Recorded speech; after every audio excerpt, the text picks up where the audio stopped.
உங்கள் தொழிற்சாலை மற்றும் நிறுவனத்தின் மின்சார தேவையை வங்கி நிதி உதவியுடன் சொந்தமாக சோலார் பிளான்ட் அமைத்து முழுமையாக நீங்களே பூர்த்தி செய்து கொள்ளலாம். Velan infra project private limited, Chennai. 9842252166.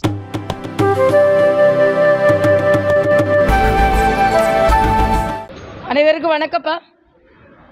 முதலில் மிகுந்த மகிழ்ச்சியான ஒரு மனநிலையோடு டெல்லி செல்கிறோம். ஏனென்றால் மரியாதைக்குரிய பாரத பிரதமர் அவர்கள் 3வது முறையாக ஒரு பலம் வாய்ந்த பிரதமராக இந்த நாட்டை பலம் பொருந்திய நாடாக மாற்றுவதற்கான முயற்சியில் தொடர் முயற்சியாக அவருக்கு வெற்றியை தருவதற்கு இந்த 3வது முறையாக அவர் பிரதமராக பதவி ஏற்பதை மகிழ்வோடு கண்டு கழித்து அவருக்கு வாழ்த்துக்களை சொல்வதற்காக சென்று கொண்டிருக்கிறோம். பாரதிய ஜனதா கட்சியை பொறுத்தமட்டில் மாவட்ட தலைவர்கள் முதற்கொண்டு அழைப்பு விடுக்கப்பட்டிருக்கிறது. இதுதான் பாரதிய ஜனதா கட்சிக்காக உழைப்பவர்கள் அனைவரும் வந்து அங்கே அந்த பதவியேற்பு நிகழ்வை கண்டு கழிக்க வேண்டும் என்பதுதான். ஆனால் எதிர்கட்சியில் இதில் ஒரு வியப்பான தன்மை இந்த தேர்தலில் என்னன்னா, அதிக இடங்களை வாங்கின ஒரு கட்சியை, பாரதிய ஜனதா கட்சியை பார்த்து குறைவான இடங்களை வாங்கிய காங்கிரஸ் பரிகசித்து கொண்டிருப்பதுதான். இது எவ்வளோ அவங்களோட அறியாமையை காண்புகிறது. சிதம்பரம் சொல்றாரு, கூட்டணி ஆட்சியெல்லாம் நடத்த முடியாது, கூட்டணி ஆட்சியை நடத்துவது சிரமம்னு சொல்றாரு. அவர் அப்படிதான் சொல்லுவார். ஏன்னா அவங்களுக்கு கட்சியை நடத்துறதே சிரமமா இருக்கு. ஆக கட்சி நடத்துறதே சிரமமாக பார்த்து கொண்டிருப்பவர்கள், அவருக்கு காங்கிரஸுக்கு அனுபவம் இருக்கான்.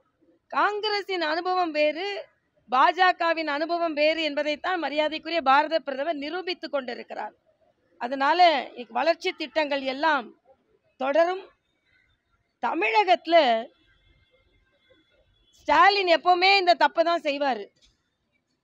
எதிரணியிலே இருந்து கொண்டு தமிழக மக்களுக்கு கிடைக்க வேண்டியதையெல்லாம் கிடைக்காமல் தமிழக மக்களுக்கு எப்பொழுதுமே துரோகம் செய்து கொண்டிருப்பார் சுயநலத்திற்காக. அதே மாதிரி தான் இந்த முறையும். அதனால தமிழக மக்களுக்கு, எங்களை போன்றவர்கள் எல்லாம் தமிழக மக்களுக்காக போராடி என்னென்ன திட்டங்கள் கொண்டு வர வேண்டுமோ அதையெல்லாம் மக்களுக்காக செய்வோம். நாங்கள்லாம் மக்களுக்காகத்தான் பணியாற்றுகிறோம்.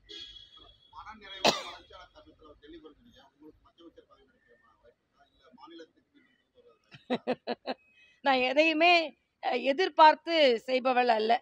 நான் இப்போ ஒரு வேட்பாளராக, போட்டியிட்ட வேட்பாளராக, கட்சியின் சாமானிய தொண்டராக தான் நான் செல்கிறேன்.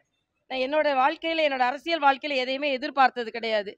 கட்சி கொடுக்கின்ற அங்கீகாரம் தான் நான் பெரிய அங்கீகாரமாக பார்க்கிறேன். எல்லாமே நான் எப்பொழுதும் சொல்வதை போல ஆண்டவனிடமும் ஆண்டு கொண்டிருப்பவரிடம் விட்டு விடுகிறேன். அவ்வளவுதான். இப்போவே மகிழ்ச்சியாக தான் நான் இருக்கிறேன். இல்லை, அதுதான் நான் சொல்கிறேன். இதில் இந்த கூட்டணியை பற்றி ஒரு அரித்மேட்டிக் கணக்கு எல்லாம் சேர்ந்துருந்தா ஒன்றாக இருக்குன்னு சொன்னதை வேறு வேறு வேறு மாதிரி அது எங்கெங்கேயோ போய்கொண்டு இருக்கிறது. எவ்வளவு விமர்சனம் வந்தாலும் நான் எனது கருத்தை நான் வலிமையாக சொல்லுவேன். அதில் நான் என்னன்னா கட்சிக்காக தான் பேசுகிறேன். பாரதிய ஜனதா கட்சியோட சேர்ந்தாலே தோற்றுதான் போக முடியும்னு சொல்லி கொண்டிருந்தவர்கள் எல்லாம் பாரதிய ஜனதா கட்சியும் சேர்ந்திருந்தா நம்ம வெற்றி பெறுவோம்னு சொன்னதை நான் ஒரு கட்சி தொண்டனா நான் மகிழ்ச்சியாக ஏற்றுக்கொள்கிறேன். அதே மாதிரி கட்சி அதிகமாக வாக்குகள் பெற்றிருப்பதில் மகிழ்ச்சி அடைகிறேன். ஆனால் இடங்கள் கிடைக்கவில்லை என்பதை எல்லா தொண்டர்களையும் போல கவலையாக நான் பார்க்கிறேன்.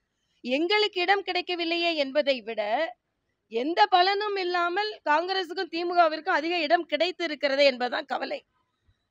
கூட்டணியை பற்றி நான் ஏற்கனவே சொல்லிட்டேன். அது ஜெயக்குமார் சொன்னாலும் சரி, யார் சொன்னாலும் சரி, 2026க்கு அதிக நாட்கள் இருக்கு. இப்போ ஒன்றும் எல்லாரும் நாங்கள் கூட்டணி வைக்கிறோம்னு சொல்லுவோம், அவங்க இல்லைன்னு சொல்ற மாதிரிலாம் இல்லை. ஒவ்வொரு மாநிலத்திற்கும் அந்தந்த தேர்தலுக்கு ஒரு வியூகம் அமைக்கப்படும்.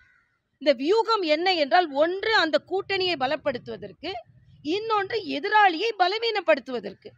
ஆக வலிமையான கூட்டணி அமைத்து பாஜக போட்டியிடும், அதை கட்சி மேலிடம் முடிவு செய்யும். அவ்வளவுதான். எங்களோட விருப்பத்தை நாங்கள் சொல்லுவோம். ஆனால் மகிழ்ச்சியாக நான் செல்கிறேன். எந்த கருத்து சொன்னாலும் அதற்கு எவ்வளவு விமர்சனம் வந்தாலும் அதை பற்றி நான் கவலைப்படுவதில்லை. எனது குரலை ஓங்கி சொல்வேன். இன்றைக்கு எனது மனநிலை, மரியாதைக்குரிய பாரத பிரதமர் அவர்கள் இந்த நாட்டை இன்னும் 5 ஆண்டுகள் மட்டுமல்ல, இன்னும் வர ஆண்டுகளில் ஆளப்போகிறார் என்ற மகிழ்ச்சி என்னை உண்மையிலேயே மிகவும் மகிழ்ச்சி அடைய செய்கிறது.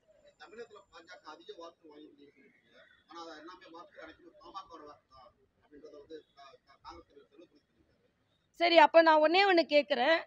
காங்கிரஸ் வாங்கினது எல்லாமே திமுகவோட வாக்கா? இதுல இதுதான் எனக்கு சிரிப்பா வருது. நிதிஷ் ஆட்சியா, நிதிஷ் கூட்டணி ஆட்சின்னு காங்கிரஸை சார்ந்த ஒருத்தர் சொல்லியிருக்கிறாரு பாஜக ஆட்சியை பார்த்து. அப்ப நகர் 28 பிட்டு துணியை வச்சு நீங்க ஒரு ஒரு போர்வை போத்திக்கிட்டு ஒழுங்கா நடந்தவங்களை பத்தி நீங்க குறை சொல்றீங்க. இப்ப செல்வ பெருந்தகை பாஜகவிற்கு வந்த ஓட்டு பாமகவிற்கு ஓட்டுன்னா, காங்கிரசிற்கு வந்த ஓட்டு அனைத்தும் திராவிட முன்னேற்ற கழகத்தின் ஓட்டு. இதை ஸ்டாலின் மறுப்பாரா நான் கேட்கிறேன். அப்படின்னா தனியா நின்றுட்டு போயிருக்க வேண்டியதானே. செல்வ பெருந்தகை தனியா நின்னா எந்த இடத்துலயும் டெபாசிட் வாங்கியிருக்க மாட்டாங்க. ஆக அப்படிப்பட்ட ஒரு கட்சியை வைத்துக்கொண்டு திராவிட முன்னேற்ற கழகத்தின் தோளில் ஏறிக்கொண்டு இன்னைக்கு பாஜகவை விமர்சனம் செய்வதற்கு அவருக்கு எந்த தார்மீக உரிமையும் கிடையாது. ஆக திமுகவால தான் அவங்க ஜெயிச்சாங்க. திமுக மட்டும் இல்ல, அவங்க கூட்டணி கட்சிகள்னால தான் அவங்க ஜெயிக்கிறாங்க.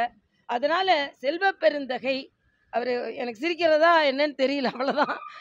திமுக கூட கூட்டணி வச்சுக்கிட்டு 28 பிட்டு அதை வச்சுக்கொண்டு எங்களை குறை சொல்லி கொண்டு இருக்கிறார்கள்.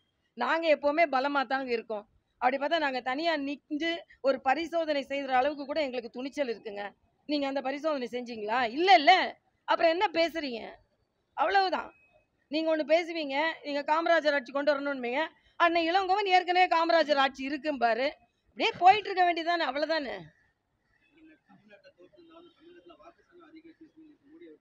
இல்லை, அது நாங்கள் எல்லாம் பெருமையாக பார்க்குறோம். அதுதான் எங்கள் எல்லாரோட மகிழ்ச்சிக்கு காரணம்.